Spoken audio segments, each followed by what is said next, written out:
나 대신 이 여자와 결혼해줘요. 당신의 업보입니다.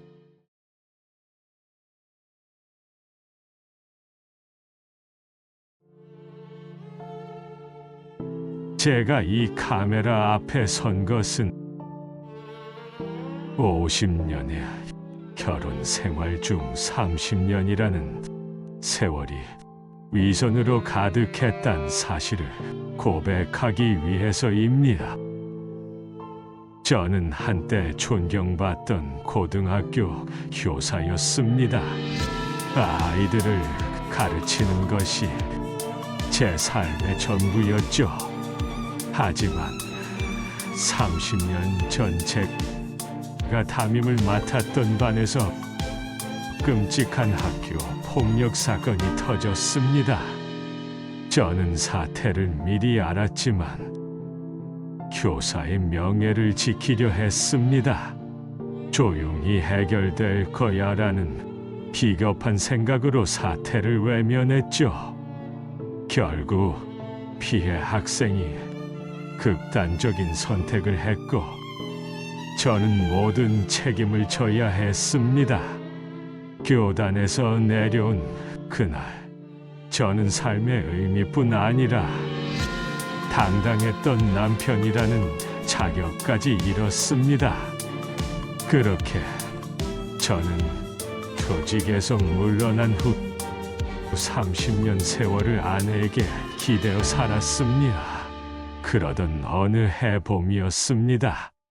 아내가 물건을 깜빡하기 시작하고 본인이 무엇을 하려고 했던지 잊기 시작했습니다. 아내에게 치매가 시작된 것이었습니다. 그렇게 3년의 세월이 지났습니다. 제 얼굴을 보고도 당신이 누구냐고 물을 만큼 단기 기억은 거의 사라졌을 만큼 아내의 증상은 심했고 몸은 점점 쇠약해져 갔습니다. 그런데 어느 날이었습니다. 저는 치매 아내에게 마지막 용서를 구하는 대신 그녀에게서 평생 짊어질 벌을 선고받았습니다. 저희 아내는 저희 비밀을 알고 있었습니다. 30년 동안 침묵했고 죽음 앞에서 그 침묵을 깼습니다. 그리고 그 용서는 저에게 영원한 고통이 되었습니다. 저희 아내는 치매 말기입니다. 아침 식사 때 저를 아버지라고 부르기도 하고 밥그릇을 들고 밖으로 나가려는 일도 잦았습니다. 저는 매일 아내의 손을 잡고 그녀의 젊은 시절 이야기를 들려줍니다. 제가 했던 모든 거짓말이 치매라는 안개 속에서 영원히 묻히기를 바라면서요. 저희 부부의 삶은 겉으로 보기엔 금실 좋은 노부부의 평화로운 일상이었습니다. 아이들은 모두 잘 자라서 의사, 변호사가 되었고 저희는 이제 황혼을 즐길 일만 남은 듯 보였죠. 하지만 이 평화는 30년 된 거짓말 위에 세워진 모래성이었습니다. 저는 30년 동안 아내의 고등학교 동창인 윤서연이라는 사람을 만났습니다. 저는 교직을 잃고 절망에 빠졌을 때 서연의 따뜻한 위로에 기대었습니다. 아내에게는 야간 독서 모임이 있다고 거짓말했습니다. 매일 밤 11시 저는 서연의 집에서 집으로 돌아오기 전 혹시라도 옷에 밴 서연의 자스민 향수 냄새가 남았을까 2번씩이나 샤워를 했습니다. 저는 그 향수 냄새를 저희 죄책감이라고 생각했습니다. 아내는 단 한 번도 저에게 늦게 들어오는 이유를 묻지 않았습니다. 저는 그 침묵을 아내가 정말 모르는구나라고 안심하는 동시에 나의 죄가 영원히 묵인되는구나라고 믿는 비겁함을 저질렀습니다. 아내의 침묵은 저에게 면죄부였습니다. 아내가 치매 판정을 받았을 때 저는 해방이라는 이기적인 생각을 했습니다.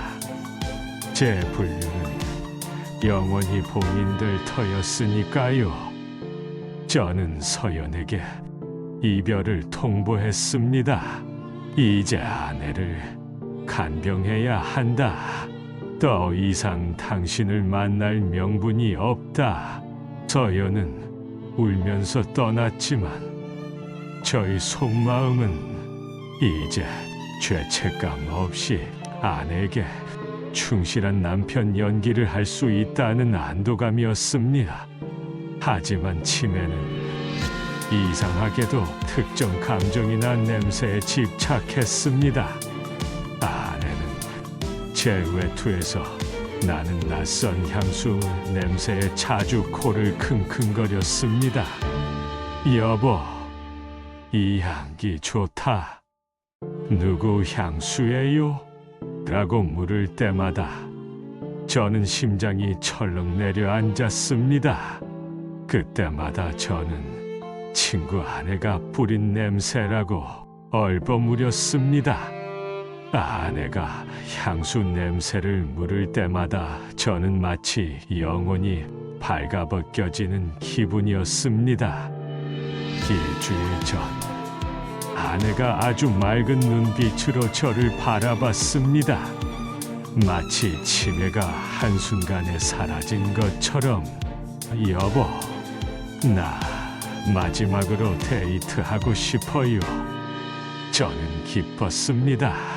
30년간의 묵은 때를 씻어내고 치매가 오기 전에 아내와 추억을 되살리고 싶었습니다. 저는 가장 비싼 레스토랑을 예약하고 아내에게 가장 예쁜 옷을 입혔습니다. 아내는 거울 앞에서 빙긋 웃었습니다. 나 예뻐요. 오늘 그 사람에게 예쁘게 보이고 싶어요. 아내는 레스토랑 입구에서 멈춰 섰습니다. 그리고 저에게 귓속말을 했습니다. 여보, 데이트 상대는 당신이 아니에요. 당신이 얘가 모를 거라 생각하고 30년을 만난 그 사람과 식사하고 싶어요. 제 심장이 멎는 것 같았습니다. 아내가 어떻게 알고 있었을까요? 치매는 그녀의 기억을 앗아갔지만 30년간 남편의 외투에 묻어온 낯선 향수 냄새만은 잊지 않았던 걸까요? 저는 서연에게 전화를 걸었습니다. 서연은 이미 병실 앞에서 몇 시간을 망설이고 있었다고 했습니다.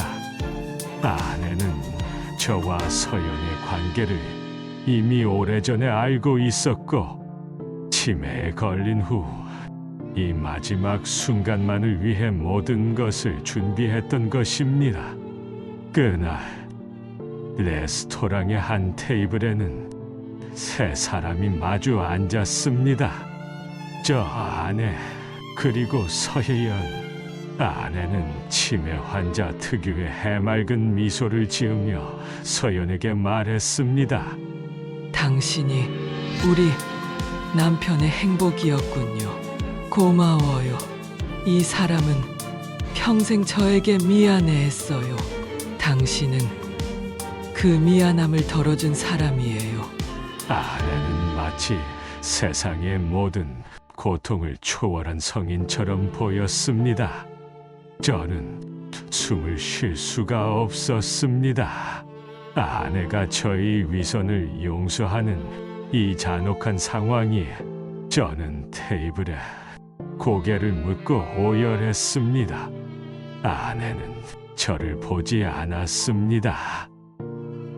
그녀는 서연의 손을 잡고 마지막 유언을 말했습니다. 여보, 내가 떠나면 이 여자와 결혼해줘요. 당신은 나 때문에 불행했어요. 이제 이 여자와 행복해져야 해요. 나를 용서하는 대신 평생 이 여자와 살면서 당신의 죄책감을 영원히 짊어지세요.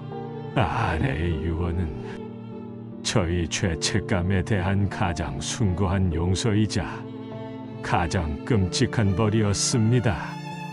아내는 저에게 30년간의 위선을 용서하는 대신 남은 생을 내 연녀의 남편이라는 꼬리표를 달고 살게 했습니다. 저는 아내의 용서가 무서웠습니다. 이 유언은 저에게 서연과의 행복이 아니라 아내에 대한 영원한 죄책감을 짊어지라는 명령이었습니다. 저는 그 명령을 거부할 용기가 없었습니다. 며칠 후 아내는 눈을 감았습니다. 아내의 장례식에 서연이 찾아왔습니다. 아들들은 서연을 보고 분노했지만 서연은 굳건히 말했습니다. 저는 이 결혼을 허락받았습니다. 사모님의 마지막 유언이었습니다. 아들들은 아내의 유언 앞에서 아무 말도 하지 못했고 저는 아내의 용서 앞에 완전히 무너진 비겁한 남편으로 남았습니다. 저는 지금 서연과 함께 살고 있습니다. 아내가 물려준 집에서 아내의 유언을 지키면서 서연은 아내의 유언에 묶여 저와 함께 있으면서도 결코 행복하지 못한 표정입니다. 아내의 유언은 서연에게도 영원히 떳떳하지 못한 삶이라는 벌을 내린 것입니다. 저는 매일 아내가 남긴 흔적과 서연의 죄책감, 어린 얼굴을 보며 아내의 숭고한 용서라는 무게를 짊어지고 살아야 합니다. 저는 50년 동안 아내에게 당신은 나의 아내라고 말해주지 못한 비겁한 남편이었습니다. 이 벌은 제가 받아야 할 최후의 단죄임을 압니다. 여러분의 가족에게 숨기고 있는 30년의 비밀이 있습니까? 저는 죽음 앞에서야 아내의 진실과 마주했습니다. 만약 지금 이 순간 여러분의 삶에 숨겨진 비밀이 있다면 용서를 구하십시오. 용서받지 못하는 삶은 지옥입니다. 저는 이제 남은 생을 지옥 속에서 살아갈 것입니다. 긴 이야기 들어주셔서 감사합니다.